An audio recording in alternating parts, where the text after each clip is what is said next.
very good morning and welcome to this course on the foundations of continuum mechanics. Today, we will be talking a bit more about principal values and directions. So let's get started. Today, we will talk about a new coordinate system that is called the principal coordinate system, also called the principal axes. We will be referring to this as the starred coordinate system in this lecture. We will be discussing about this coordinate system and also learning how to transform quantities into this principal axes.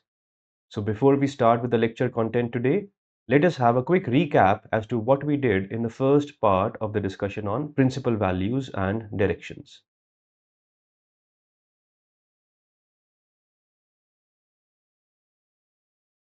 So we started the previous lecture with the idea of linear transformations.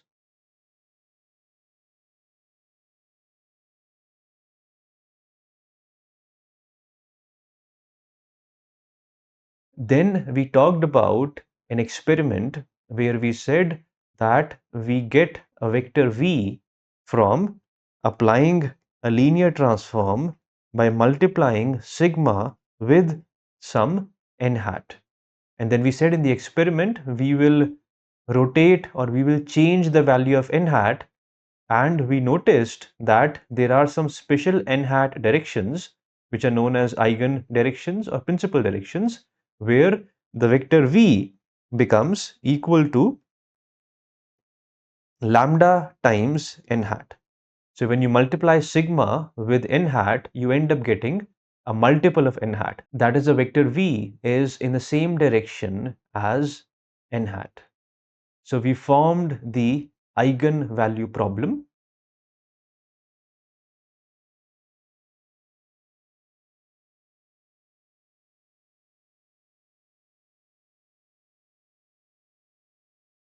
Rather, I should not be mixing notations. So I should write this as sigma dot n hat, and the next one is the equation in indicial notation. So this is called the eigenvalue problem.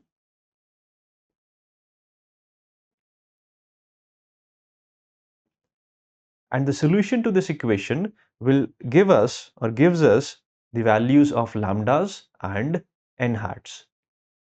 So we noticed that there can be a total of maximum 3 lambdas. So the principal values or the eigenvalues can be a total of 3 at max, and correspondingly we got 3 n hats. We formed different cases. In the first case, we said that we can have all lambdas different, so that results in all 3 distinct n hats. And we also noticed that these 3 n hats are mutually perpendicular and form a right-handed coordinate system. In cases 2 and 3, where lambdas repeated, in case 2 there were 2 repeated lambdas, and in case 3 all 3 lambdas were the same. So we said that we can still find right-handed coordinate systems that are formed by the 3 n hats that we get, except that there are multiple choices of these, but we can still find mutually perpendicular n hats that satisfy this eigenvalue problem. So now we will continue from here.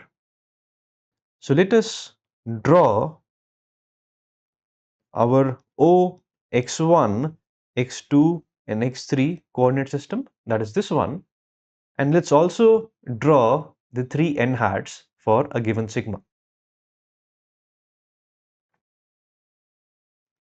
So let's call this n1 hat, this as n2 hat, and this as n3 hat. So these are the 3 n hats that we would have gotten for a given sigma. Of course, by changing sigma, the n hats will change, but we are right now talking about some arbitrary sigma, so some arbitrary n hat choices.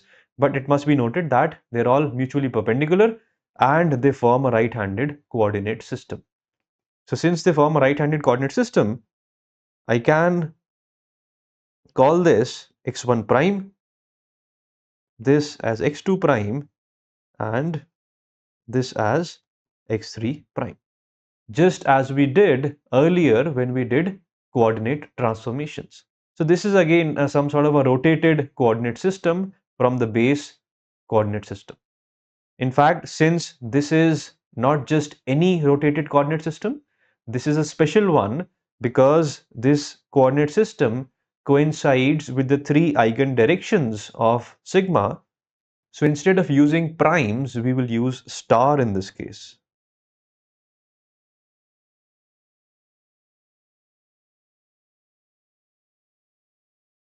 So we have an O, x1, x2, x3. That's the base coordinate system. And then we have an O, x1 star, x2 star, and x3 star coordinate system. So if we define a vector or a tensor in the base coordinate system, we would very much would want to know what it would look like in the starred coordinate system. So for that, the first thing we need is the transformation matrix. So when we perform a rotation of a known value, then we know what the A is. But in this case, we did not perform rotations or known rotations. What we did was we had a sigma which could represent some physical quantity at a given point in space. So sigma basically is some 9 components or some 9 numbers as the 9 components of sigma.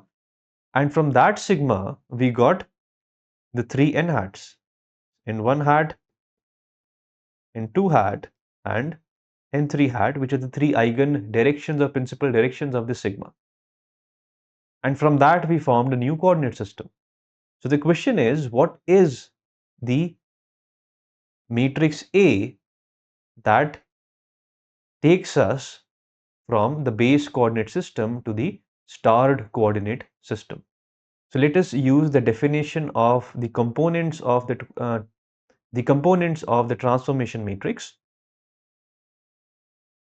So Aij, which is an arbitrary component of transformation matrix A, is the cosine of the angle between xi star and xj.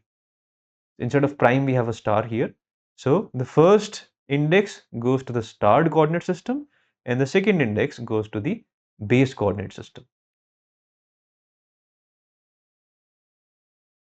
And this can be written as, the cosine of the angle can also be written in terms of unit vectors. So this will be ei hat star dotted with an ej hat. And we have shown this in the past.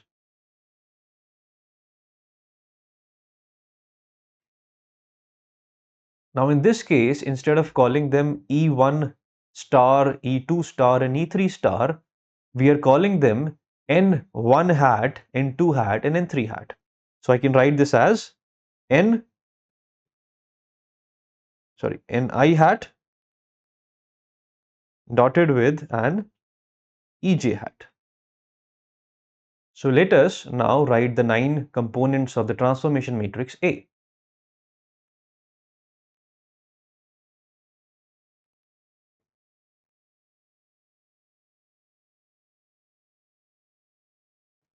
So the first component A11 is going to be N1 hat dotted with an E1.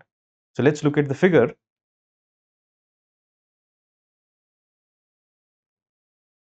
So this is N1 hat and this is the direction of E1. So dotting an N1 hat with an E1 simply gives us the first component of N1. Remember that we had written the N hats in the base coordinate system as its components. So what I mean to say is that N1 hat is written or was written as N11, N12 and N13. So this basically means that N1 hat was written as N11 E1 plus N12 E2 plus N13 E3.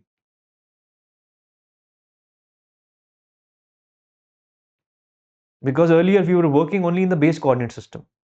So this n11 automatically gives us the first component of n1. So if you dot this n1 vector, n1 hat, with an e1, all you get is this term. So let's write the components of A. So the first one becomes n11. Now the second component of A is n1 hat dotted with an e2.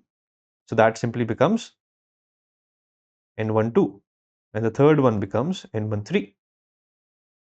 Similarly, the second row will be n21, n22, and n23, and so on.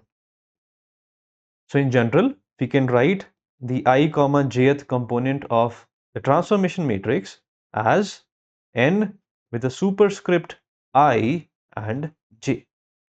And you can check that. So if I'm looking at the 2 comma 1 component of A, so the row number is 2.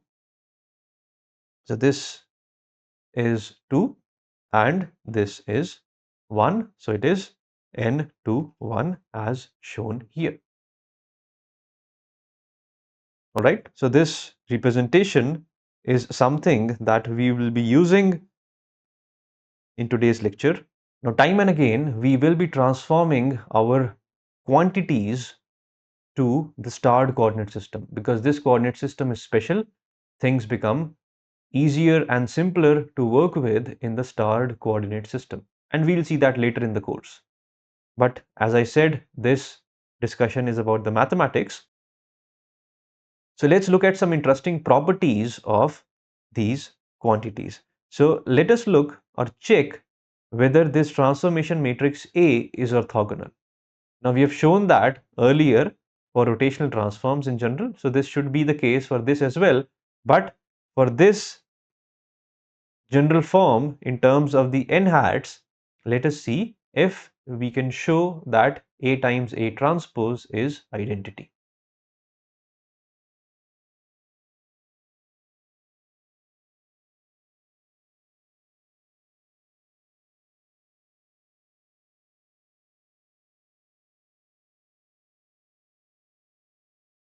So let's start with the left hand side. So A times A transpose in the initial notation can be written as AIK and A transpose KJ. So this I will write as AIK times AJK, because we know that the KJ component of A transpose is the JK component of A. Now what is this? Let's move up a bit and have a look. So AIK, so we'll use this expression here. So AIK is n superscript I subscript k, and subsequently AJK is n superscript j subscript k.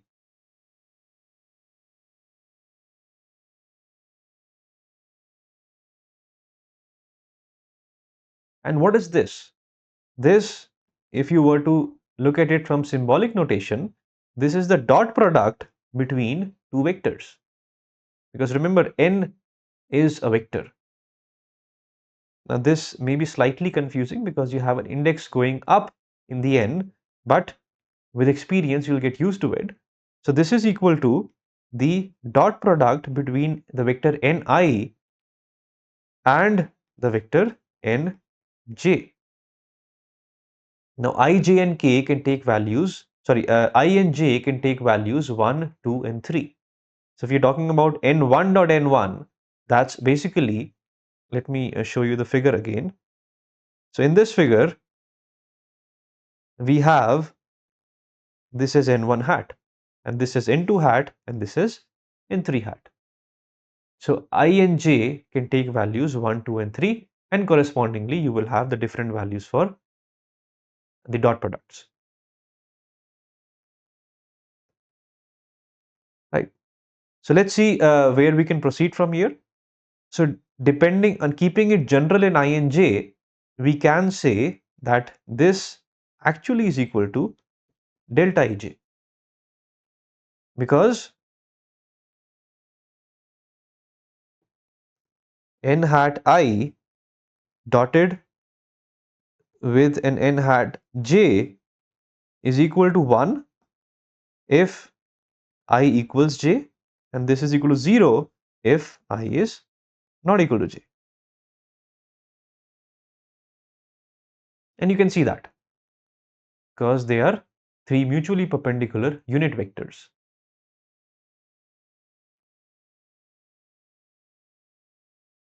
Right, so we have shown this because delta ij was what the right hand side was, identity, which is delta ij.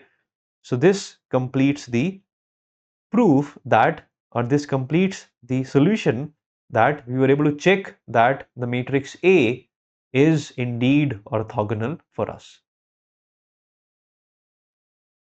So let us now try one more exercise. And again, through these exercises, I am showing you some interesting relations. So remember, these exercises are not just exercises to practice things, they're also to know new ideas. We started with a sigma. We found its eigenvalues and directions. And from its eigendirections, we formed a new starred coordinate system.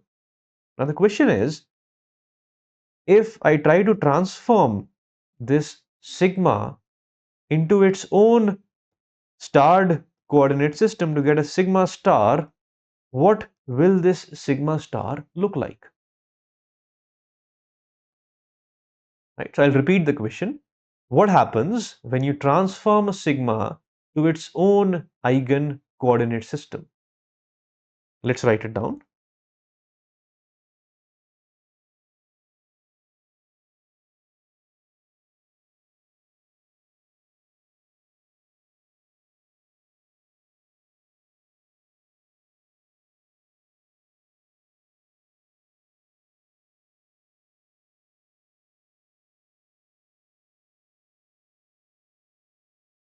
So I'm calling this eigen coordinate system as basically the OX1 star, X2 star, X3 star, which is the coordinate system formed by the three eigen directions of sigma. So this is an interesting problem because it's not just any rotation or transform. This is a special transform where sigma is transformed into a coordinate system which is its own eigen coordinate system. So let us see what sigma star looks like. Now what is sigma ij star? Well, that's straightforward to write because it's a tensor transformation. So you're transforming using a transformation matrix. So this becomes AIP AJQ times sigma PQ. And now we'll write AIP and AJQ using the n hats because the transformation matrix A comprises the n hats in its rows. So AIP becomes n superscript I subscript P, and AJQ becomes n superscript J subscript Q times sigma PQ.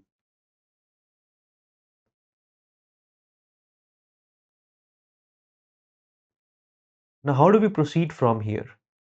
Well, we can combine these two because what we know is that sigma dotted with an n hat gives us lambda times n hat, right? That's what these n hats are. In fact, we're talking about nj because we're talking about eigendirection. So they are n1, n2 and n3. In general, we can call it nj. So sigma dot nj hat is equal to lambda times nj hat. Now this lambda also corresponds to nj hat. So we will call this as lambda j.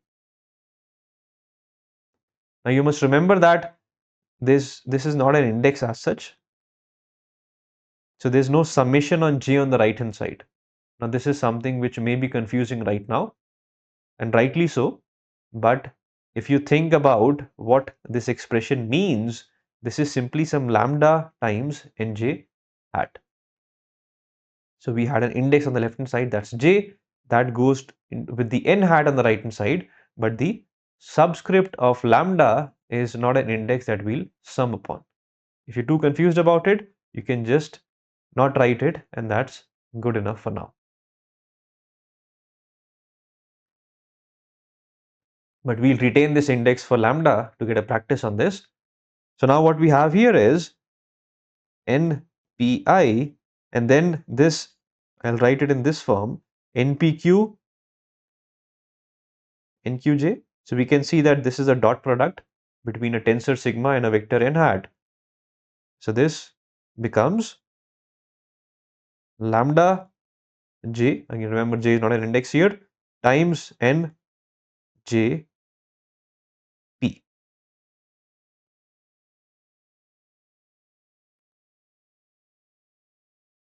All right, so let's proceed.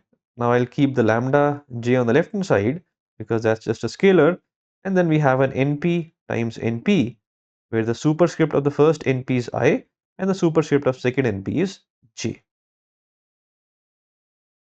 And this we just showed, that is equal to delta I j.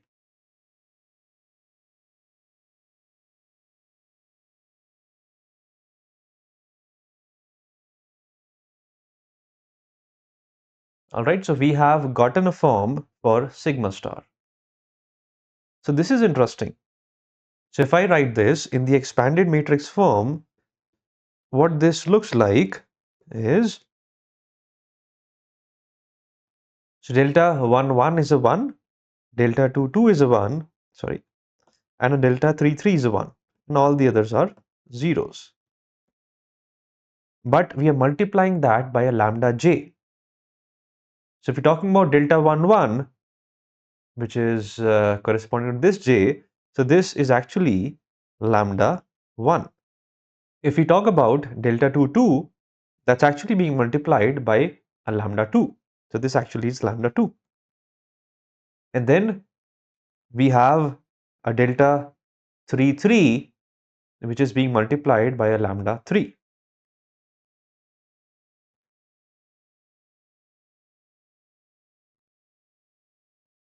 So this is something interesting to see above, that it was not a scalar times delta ej. It was in fact delta ej. I mean, the best thing you can do is you can write sigma 1 1 as lambda 1 times delta 1 1. Sigma 1 2 is lambda 2 times delta 1 2, which is a 0, and so on. So this sigma star is actually a diagonal matrix. And the three diagonal terms of the sigma star are the three eigenvalues of sigma. Again, this is very interesting because if I was to transform this sigma star into some other coordinate system by rotating it, we will lose this special form. And you know that working with a diagonal matrix, evaluation wise, is much simpler. So if I want to do something to a physical quantity, the easiest thing computationally is to first transform it to its eigen coordinate system, that is a starred coordinate system, do all the calculations, and then take it back to the base coordinate system for representation. So doing calculations in the eigen coordinate system are much easier than in some other coordinate system. That is just for mathematical ease. But otherwise also, in the eigen coordinate system, things become much easier to visualize.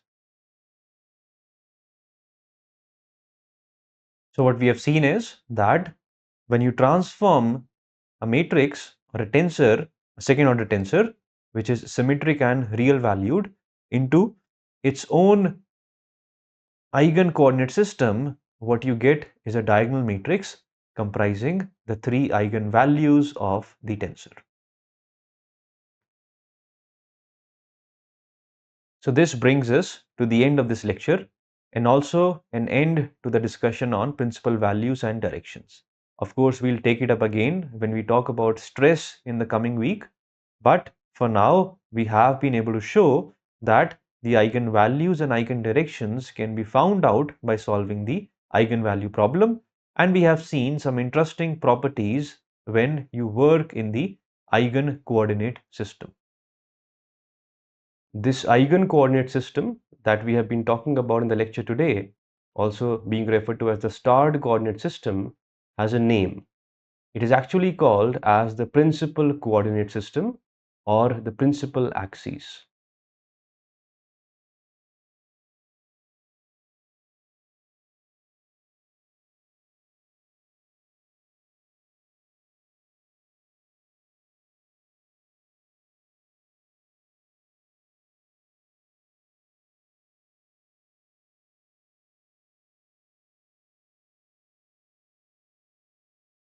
So you will read in the text as this starred coordinate system being popularly referred to as the principal coordinate system. So this is an important coordinate system and we'll be referring to this again and again in this course later. So before we close this lecture, let's have a quick look at concept check for today. So the concept check problem says that what is the dot product between n I hat and n j hat, where n hats represent the principal directions of sigma. So thank you very much and I'll see you in the next lecture on tensor calculus.